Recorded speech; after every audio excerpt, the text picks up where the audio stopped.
A Dança dos Dragões não é uma guerra só entre os Targaryen. Praticamente nenhuma grande casa de Westeros ficou de fora. Mas eu sei que você tem dificuldade de acompanhar todo mundo que tá nessa briga. Você quer ver? De que lá estão os Tyrell? E a casa Bracken? Blackwood? Mutton? E o pessoal de Dorne? Então vem comigo que eu vou te mostrar agora todas as casas importantes que entraram na Dança dos Dragões e quem tá defendendo quem.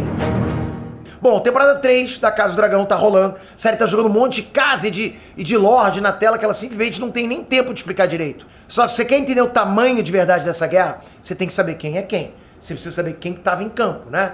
Então fica comigo, porque eu vou te apresentar agora no detalhe quais casas apoiam a facção verde e quais apoiam a facção preta. Quem que é time Rhaenyra e quem que é time Aegon. Vamos ver os brasões, né? Onde cada casa fica em Westeros e como cada uma colabora na guerra. Tá completão esse vídeo, mas já fica o aviso, né? Como eu tô fazendo esse vídeo com base no livro, pode vir alguma coisinha ou outra ali que ainda não apareceu na série. Então fique esperto. Os verdes. Então vamos começar pela espinha dorsal de tudo, a casa Hightower. Os Hightower ficam em Vila Velha, no extremo sul do domínio. Eles não são os donos oficiais da região, isso é dos Tyrell, mas na prática os Hightower são mais ricos e mais antigos que muita casa dona por aí. Vila Velha é a segunda maior cidade de Westeros, né? E é ali que fica a sede da fé dos Sete, da cidadela dos Maestres. Como a gente viu na série, foi o Otto Hightower, mão do rei Viserys, quem arquitetou o golpe que colocou o Aegon II no trono. Ele fez isso antes da Rhaenyra saber que o pai tinha morrido. E aí quando a guerra estoura de vez, né, quem puxa o exército da região é o sobrinho dele, o Lord Ormond Hightower.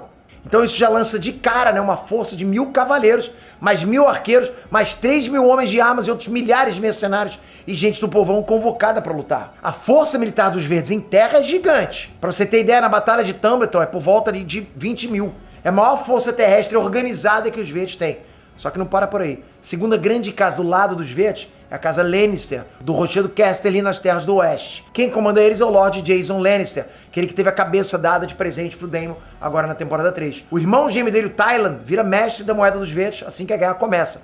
E o Jason reuniu outro exército gigante pros verdes. Foram 1000 cavaleiros e 7.000 entre arqueiros e homens de armas. Ele também juntou forças no Dente de Ouro e marchou pra guerra nas terras fluviais. Mas o Jason virou camiseta da saudade e o exército dele foi dizimado na Batalha do Ramo Vermelho e no Banquete dos Peixes, que a série mostrou só o finalzinho de como foi.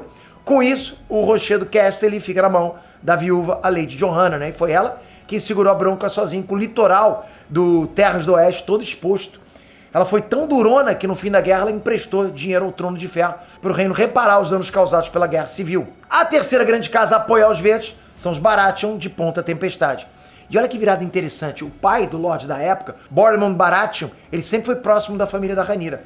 Só que o filho dele, o Boros Baratheon, pensava diferente, né? Ele preferia herança masculina. Então, ainda lá na primeira temporada apareceu um pouco disso. Quando as duas facções mandam representantes para Ponta Tempestade, quem chega primeiro é o príncipe Aemon. E ele ofereceu casamento com uma das filhas do Boros. E acabou que a aliança de apoio foi fechada ali com os verdes. Na saída, o Aemon perseguiu o Lucerys, filho da Rhaenyra, e ele acabou morrendo. Foi literalmente esse momento aí que acendeu o pavio pra guerra virar guerra de verdade. E o Lord Boros depois disso? Ele passa quase a guerra inteira parado, sem agir com alguma coisa importante, né? Ele só entra em campo mesmo lá no fim, na Batalha da Estrada Real, que vai ser a última batalha de toda a dança. Também do lado verde tem a casa Red Wine do Arbor, na Campina. Eles ficam firmes com o Aegon II do início ao fim. E aqui entra um detalhe maneiro. Quem devia comandar o domínio inteiro, oficialmente, é a casa Tyrell dos Jardins de Cima. Só que o Lord Tyrell da época é literalmente um bebê. E a mãe dele, né, que governa como regente, decide não entrar na guerra de jeito nenhum. Então os Tyrell ficam neutros do primeiro até o último dia. Mas o resultado dessa neutralidade aí é uma loucura, né? O próprio domínio vira uma guerra civil dentro da guerra civil. Porque as casas menores da região se dividem sozinhas. Vila Velha e o Arbor ficam com os verdes. Mas as outras casas da região, tipo Colstane, Mollendor, a casa Rowan e até a casa Tarly, declaram apoio para Rhaenyra. O domínio rachou e aí foi um para cada lado. A gente vai ver isso melhor depois. A última casa grande do lado verde é lá nas terras fluviais, a casa Bracken, de Stonehenge. Eles têm uma rivalidade histórica, tipo rixa de gerações com a casa Blackwood. Os Bracken apoiaram o Aegon, só que no meio do caminho eles acabam levando a pior na guerrinha particular deles com os Blackwood. Isso tirou eles da guerra com os verdes e assim a facção do Aegon perdeu o último apoio de peso nas terras fluviais. E já que a gente está falando da dimensão da guerra, vai lembrar que os verdes foram buscar ajuda fora de Westeros. O Otto Hightower fechou aliança com a Triarquia, né? Que é a união das cidades livres do outro lado do Mar Estreito. Eles mandaram 90 navios de guerra para quebrar o bloqueio naval dos pretos. A Triarquia não é uma casa de Westeros, mas esse grupo foi decisivo. Você lembra no que deu a Batalha da Goela, né? Bom, agora vamos virar a chave e ver o outro lado da guerra. Os pretos. Bom, agora é a vez do time da Rhaenyra. É óbvio que a base de tudo aqui é a própria casa Targaryen, com a sede em Pedra do Dragão. Junto dela tem o Daemon, que é marido e tio dela, que é o braço militar mais agressivo do grupo inteiro. Além de ser um tanque humano sanguinário, ele também consegue juntar vários exércitos na causa dele. Mas o maior aliado deles, que fecha junto em todas, é a Casa Velaryon, né, de deriva Marca, que fica ali também nas Terras da Coroa. Essa é a casa mais importante do lado preto inteiro. O Lord Corlys Velaryon, Serpente Marinha, é o homem mais rico de Westeros. Mais rico até que os Lannister. E ele foi casado com a princesa Rhaenys Targaryen, a rainha que nunca foi. Então assim, mais da metade do exército da Rhaenyra é formado por gente jurada à Casa Velaryon. E a frota deles que bloqueia a entrada de Porto Real pelo mar, sufocando lá o comércio dos verdes por meses. Mas não são só eles que dão aquela força para os pretos, né? Tem também a galera do norte, os Stark de Winterfell. Quem comanda a casa na época é o Lord Cragan Stark. A série até mostrou o Jace, né, filho da Rhaenyra, indo pra lá, fechar aliança com o Lord Cragan. E é aí que vem o chamado Pacto do Gelo e do Fogo. O Cragan topa lutar pela rainha, mas ele não manda logo o exército principal.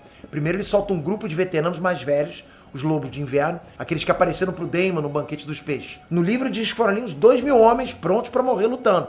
Mais pra frente, já quase no fim da guerra, o Cragan desce pessoalmente com o exército de verdade. E junto com o norte vem também a casa Manderly de Porto Branco, que é a vassala dos Stark. Então tem mais uma cacetada de cavaleiros para reforçar o lado preto. Do outro lado do mapa, no vale, os pretos têm o apoio da casa Arryn. Quem governa é a Lady Jane Arryn, que é sozinha, sem marido. Ela é prima da Rhaenyra e topa lutar pelos pretos com uma condição. Em troca, ela quer proteção de dragão no vale. A casa Arryn acaba mandando milhares de homens pra guerra, incluindo um exército de 8.000 homens de armas e 1.500 cavaleiros, reforçado depois com outra leva de mais de 10.000. E também tem a casa Greyjoy das Ilhas de Ferro, que é a parte mais cretina de todas, né? Quem manda lá é um moleque de 16 anos, o Dalton Greyjoy. A galera chama ele de Kraken Vermelho. No começo da guerra, os dois lados ofereceram cargo pra ele. Daí ele avalia onde tinha mais vantagem e escolhe os pretos. Só que na prática, ele nunca briga de verdade pela causa da Rhaenyra.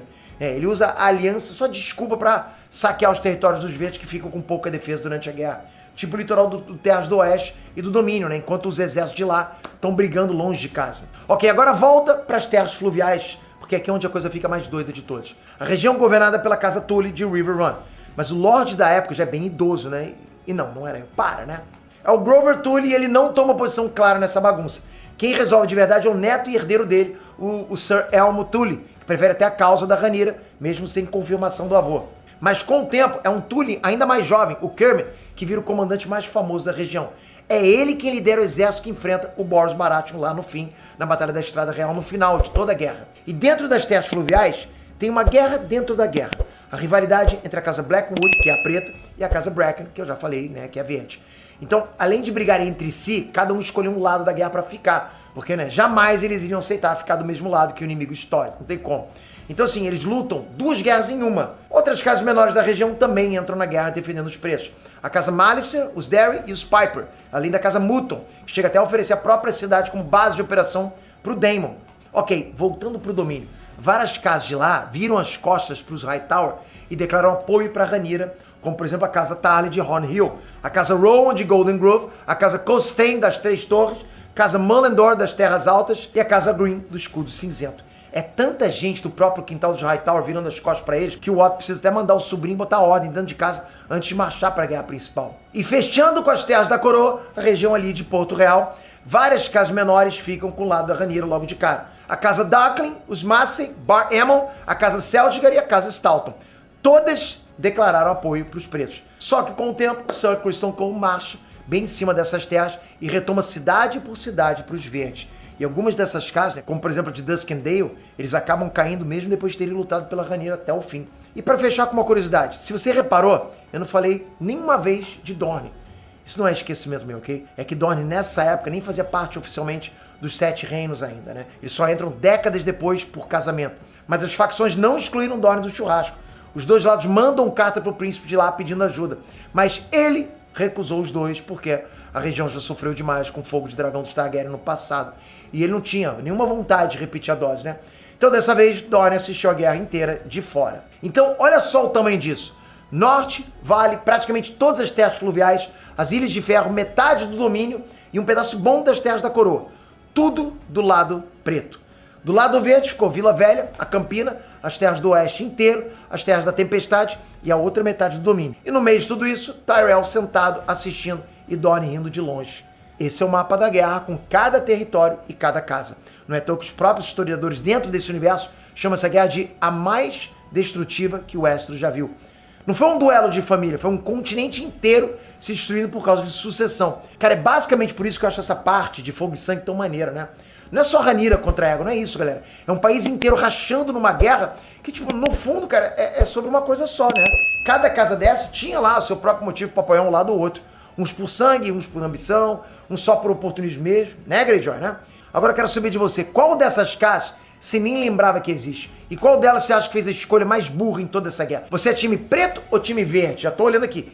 Toca aqui agora, se inscreve no canal. Já já tá vindo mais análise, mais universo de Casa do Dragão. Aliás, o universo de Game of Thrones que a gente gosta pra caramba. Tem muita coisa chegando, então se inscreve no canal. Valeu, galera, até a próxima. Fui! Uhul!